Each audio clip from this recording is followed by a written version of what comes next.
RK గారి editorial కాలం అంటే మనం ఎలా ఆలోచించాలో ఆయన డిసైడ్ చేస్తాడు. మంచిని చెడుగా, చెడుని మంచిగా ఎట్లా ఆలోచింప చేయొచ్చు అనేటటువంటిది ఆయన స్పెషాలిటీ. మన అందరినీ అదేది బ్రెయిన్ వాష్ అంటారు కదా, ఆ టైప్లో చేయడం, లేదంటే కనుక హిప్నాటిజం చేయడం అన్నటువంటిది ఇది మామూలు ప్రజలు. సో తెలుగుదేశం కార్యకర్తలు, నాయకులు, అభిమానులు వాళ్ళు ఎలా ఆలోచించాలో కూడా, వాళ్ళు ఎలా కౌంటర్ చేయాలో కూడా ఆయన చెప్తుంటారు అనమాట. అందులో భాగంగా ఇప్పుడు మెడికల్ కళాశాలలో, గవర్నమెంట్ హాస్పిటల్లో ఫ్రీనే, ఉచితమే. అదే సందర్భంలో గవర్నమెంట్ మెడికల్ కళాశాల ఎన్నాళ్ళు పడుతుంది కట్టడానికి, అసలు చాలా భారం కదా అని ఒక ఎడిటోరియల్ కాలం రాసుకొచ్చారు. 3 సంవత్సరాలు అంటే 2022 దాకా కరోనా ఉంది. 22 దగ్గర నుంచి బిగిన్ చేస్తే 24 లోపు 3 సంవత్సరాలలో 7 కళాశాలలు అయితే అది చేతకాంతనం. అదే అమరావతి అనే రాజధాని ప్రాంతానికి సంబంధించి 3 బిల్డింగులు కట్టేసి వదిలేస్తే అది ఎందుకు చెయ్యలేదు అనేటటువంటి పాయింట్ మాట్లాడతాం. ఇక్కడ ఎట్లా చేస్తారంటాం, అక్కడ ఎందుకు చేయలేదంటాం. అమరావతికి డబ్బులు లేకపోయినా అప్పులు తెచ్చి చేస్తామంటాం. ఇక్కడ మెడికల్ కళాశాలలు ఇమ్మీడియట్గా పేదలకు అందించేటటువంటి దాన్ని వద్దంటాం. ₹1,00,00,000 ప్రైవేట్ కళాశాలలో ఫీజు, ₹1,00,00,000 ఇక్కడ ₹15,000 వస్తుంది. ఇది బెటరా, అది బెటరా? ప్రైవేట్ కళాశాలల్లో చెప్పేది తక్కువ, చేసేది ఎక్కువ.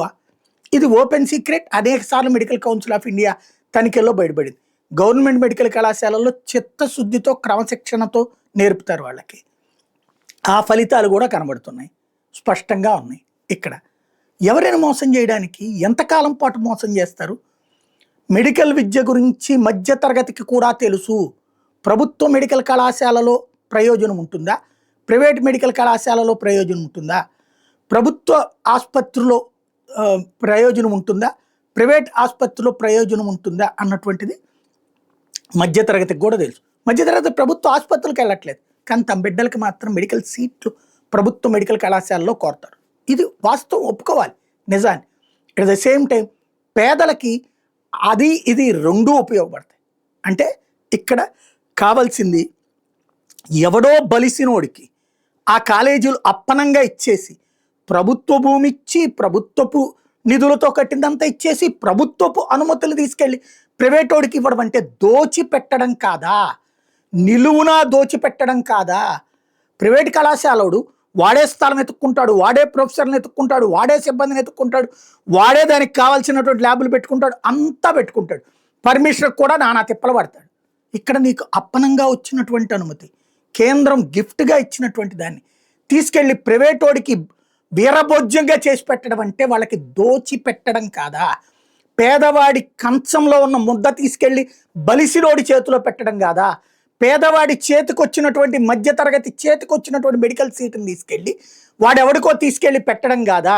ధనవంతుడు మాత్రమే చదువుకోవాలన్నటువంటి కాన్సెప్ట్ కాదా? ఎంతకాలం మోసం చేస్తారు, ఎందరిని మోసం చేస్తారు?